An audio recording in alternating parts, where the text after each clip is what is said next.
Hello my lovers of horror, and today I'm going to be reviewing for you guys House. Hold on guys, let me see. Sorry. Okay, here goes guys, sorry. House from 1985.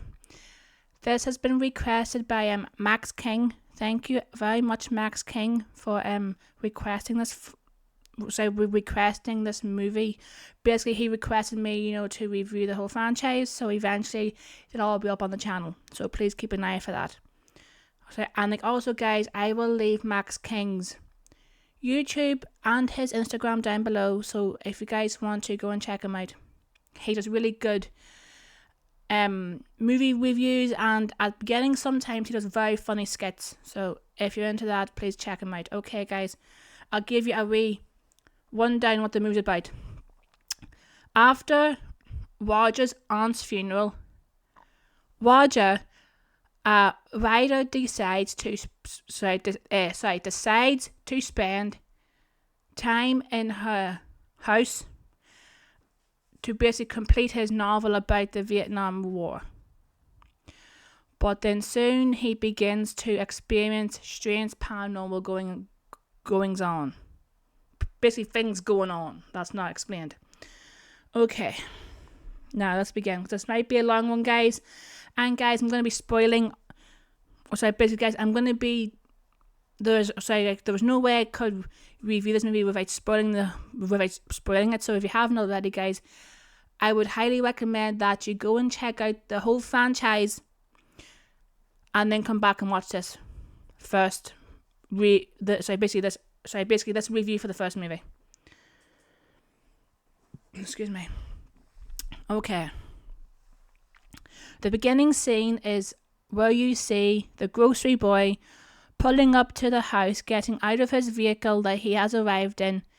He picks up the bag of groceries, obviously, it's in his name, and he enters a house, walking inside after he calls out. Basically, when he gets inside, he basically calls out to the homeowner that he's there, and that he's got her groceries, but he doesn't get a reply back. Now, in my opinion, I don't know about you guys, but I wouldn't be going up the stairs of a house of a stranger that I don't know. Basically, I just know. So basically, he knows her because he delivers her groceries. As he heads up the stairs, he sees a horrifying sight in one of the bedrooms that makes him run away. And guys, the scouts did a really great job looking for the house that they used for the movie, because Victorian houses are a great choice to use in horror movies.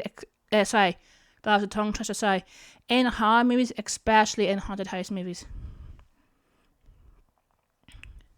Right, the score in the movie is very creepy, especially in certain parts. Harry Manfredini, sorry if I mispronounced his last name, he did a great job. The actor that played Roger, William Catt, who was also in Carrie.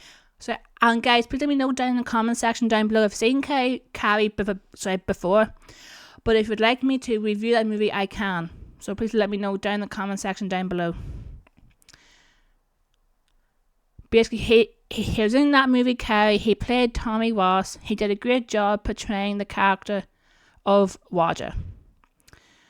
When one of Roger's fans asked him what his next book is going to be about, and he answers it's about his personal experiences in the Vietnam War, his fan doesn't look too excited about his answer and basically walked away. I could tell that Roger wasn't pleased with seeing the look of disappointment on his fan's face. Book writers should remember not every book is going to be the fan's favourite, and if a certain book author that I like, which is Mr. Stephen King, wants to try writing a book in a different genre, like adventure, then he should be allowed to do that. My personal opinion shouldn't hinder someone who is actually writing a book. His manager, Frank, I get it, why he's trying to get Roger back to writing like a horror book or whatever, but he is sadly right. No one wants to read about historical events, only if the book author is known for writing those type of books. I love how we see a bit more of the house as we, the audience, follows Roger and the guy that is busy. He wants to sell his aunt's house, Roger's aunt's house. Aunt's house, sorry. And basically we follow them into the dining room. And then the guy that's basically, I believe they're called realtors, he said, oh yeah, we can make a whole lot of money out of all these things in the house. Basically all this junk, he said. To me that's offensive, because if someone said that to me about my mother, father or sister's belongings, I would be very upset, because Roger most likely has fond memories in that house, and he probably didn't want to be mean and say something to the realtor who wants to sell the house, obviously. But then when Roger tells us how he was raised in the house by his aunt, which makes more sense on why, when the realtor tells him about selling the house, and then Roger says, I want to stay a while, I don't want to sell it, and then the realtor's like, what? And then Roger says, I don't want to sell the house, I want to stay here.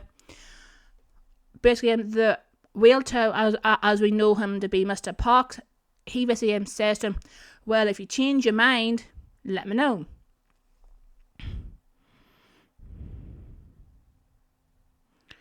When there's a flashback. Basically, Roger had a son and he had a wife now, his ex-wife. His son drowned in a pool and disappeared. His wife thinks that he's gone, he's never coming back, the son. But then when Roger's aunt said the house took the son, I could see why his then wife was basically upset with her. She felt like the aunt was joking around, but in horror movies, the person that says something that the others don't believe at the time, but it ends up becoming, basically comes true as the movie goes on. And that goes, the special effect makeup was really good. I think they did. I believe they did. Costumes as well, but it was really well done and it wasn't hokey. Even though that house is a horror comedy, they did pretty well on scaling it back and not wanting it to look like silly and making go, oh, the heck's that?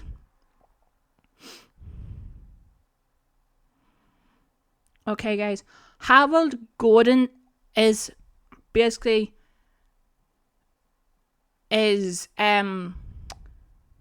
Roger's neighbour. Sorry, guys. Brain fart, sorry. He seems to be a nice guy and basically means well. The actor that portrays the character does a great job. Basically, everybody in this movie did a great job. Even the people that did the stunts. Kane Hodder, I believe. I think he did the stunts for Ben. But then I can talk about Ben coming back at the end, guys. Sorry, I'm getting too ahead of myself, sorry. The creature that comes out of the closet attacking Ben. Oh no, sorry guys, not Ben, sorry guys. No, not Ben, guys, sorry. Roger. Sorry guys, not Ben, sorry, Roger, sorry guys.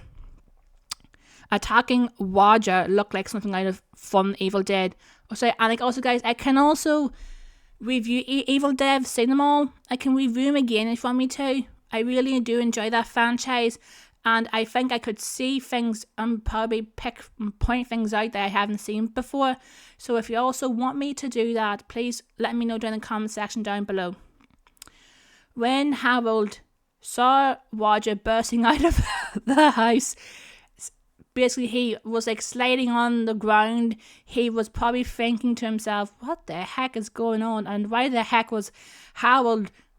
Another thing, why the heck was Harold outside of Roger's home with his dog? It was like he was hoping to see something. Oh, but Harold didn't come over when he heard Roger screaming. Harold could have soundproof walls. We don't know, guys.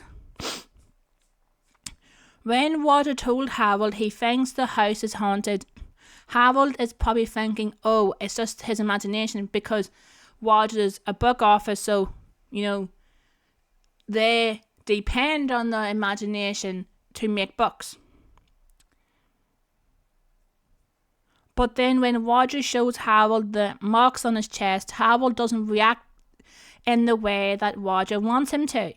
Which really, I thought to myself the first time I watched, oh, he's always going to react to it. But then the second time I was watching it, and I was like, he's not going to react to the way that Roger wants him to, because Harold, like I say, sorry guys, seems like a rational guy that doesn't, jump to conclusions.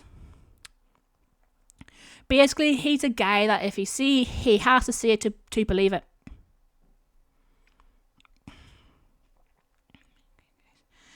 I bet you Roger's ex-wife was like, who the heck is this stranger calling me about my ex-husband? Basically, Harold called Roger's ex-wife because he was worried about him, which is like fine and dandy and all, but like wouldn't you not like voice your concerns to Roger, or maybe try and help him? Basically calling her about her ex-husband. But I know that Harold is trying to be a good neighbour, looking out for him, basically looking out for like Roger. But he has an interesting way of showing it. But Roger's ex-wife kind of cares about Roger. It's like after she got off the phone with Harold, she tried to call Roger, but there was no response. When there's basically there's parts in the movie where we see Roger writing his book, and then I think that I think that the